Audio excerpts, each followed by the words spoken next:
Beric sabía lo que hacía y las consecuencias que aquello tendría. No le tomó demasiado tiempo meditar sobre esa decisión. Se encontraba a orillas de aquel río, observando el cuerpo de la hermosa señora que alguna vez en vida, seguramente, dio muchas alegrías. Quizás este era el destino que el Señor de Luz le había deparado. Era por ello que se sentía afortunado. Sus compañeros y fieles seguidores de la religión del Rolo lo entendieron perfectamente. Sabían que su líder debía sacrificarse en honor a su Dios. Él mismo sacó el cadáver de aquel río con delicadeza y observó el corte en su cuello.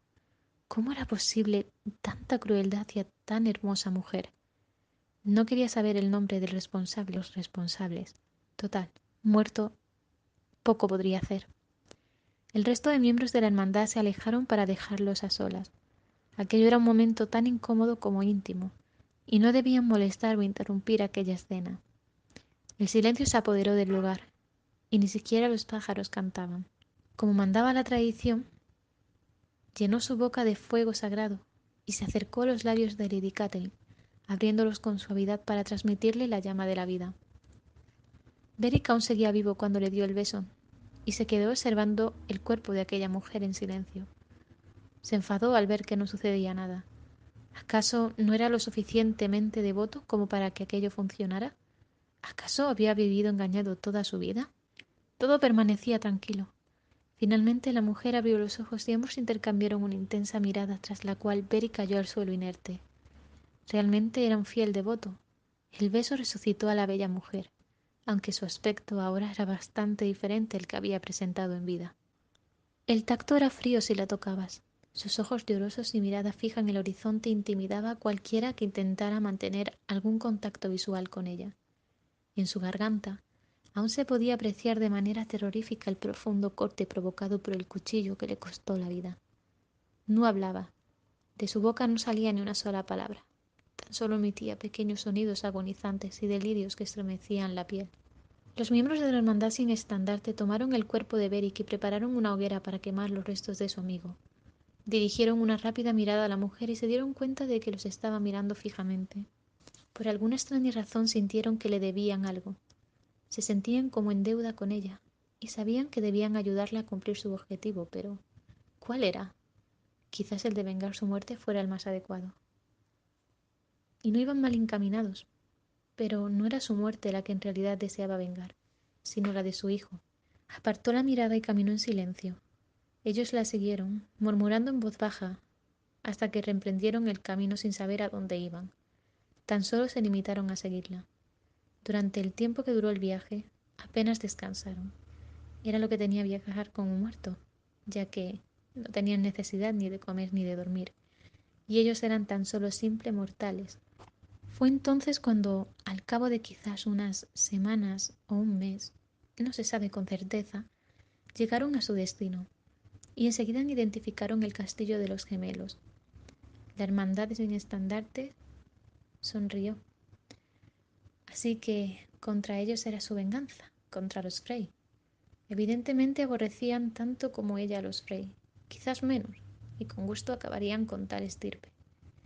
Parte del ejército de Walder Frey se encontraba en una misión que la gran mayoría desconocía, y pasar por encima a los hijos del Señor no fue demasiado difícil, pues era bien sabido que eran lentos manejando las espadas y unos cobardes.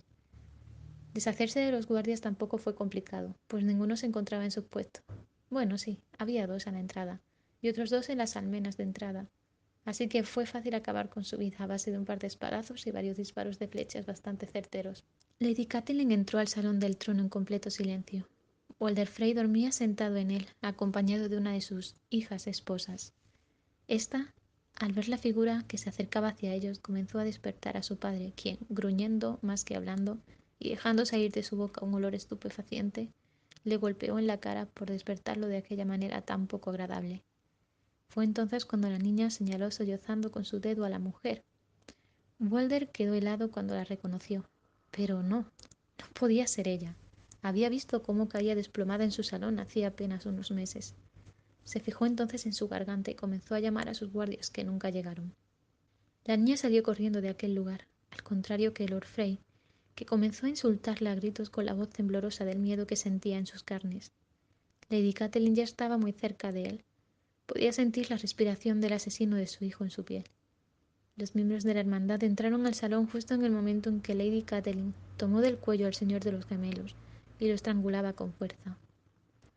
Acto seguido alcanzó un cuchillo de la mesa más cercana y sin soltarlo lo fue paseando por la estancia, golpeándolo repetidas veces contra las paredes del lugar hasta que finalmente, cuando ya no le quedaban fuerzas para forcejear, lo tumbó sobre una de las mesas. Lo agarró con una mano por la cabeza y acercó el cuchillo a su cuello, clavando la punta del mismo en el lado izquierdo, aun sin hacerle ninguna herida superficial. El metal poco a poco comenzó a penetrar aún más en la carne vieja y arrugada de Walder Frey, hasta que finalmente comenzó a cortar con total lentitud el cuello de aquel hombre. El suelo quedó teñido de sangre coagulada y sangre líquida. Sus manos se mancharon de la sangre de él, y los miembros de la hermandad se quedaron boquiabiertos con lo que vieron a continuación, viendo cómo la propia señora comenzaba a introducir su mano en el interior de la herida. El cuerpo de aquel desgraciado cayó al suelo. Su venganza se había cumplido. Zoros caminó a su lado cuando ésta salía del salón y frunció el ceño. Creyó que su objetivo se había cumplido, pero no había hecho más que empezar. Este asesinato y los que vinieron después fueron por los que la hermandad decidió llamarla Lady Corazón de Piedra. Y esto ha sido todo por hoy. Espero que os haya gustado. Si queréis leer más fics, los podéis encontrar en la página web que dejo abajo en la cajita de información. Y si os ha gustado y queréis que os lea otros, solo tenéis que dejármelo en los comentarios. Mientras tanto, nosotros nos vemos en el próximo vídeo. Hasta entonces, un beso.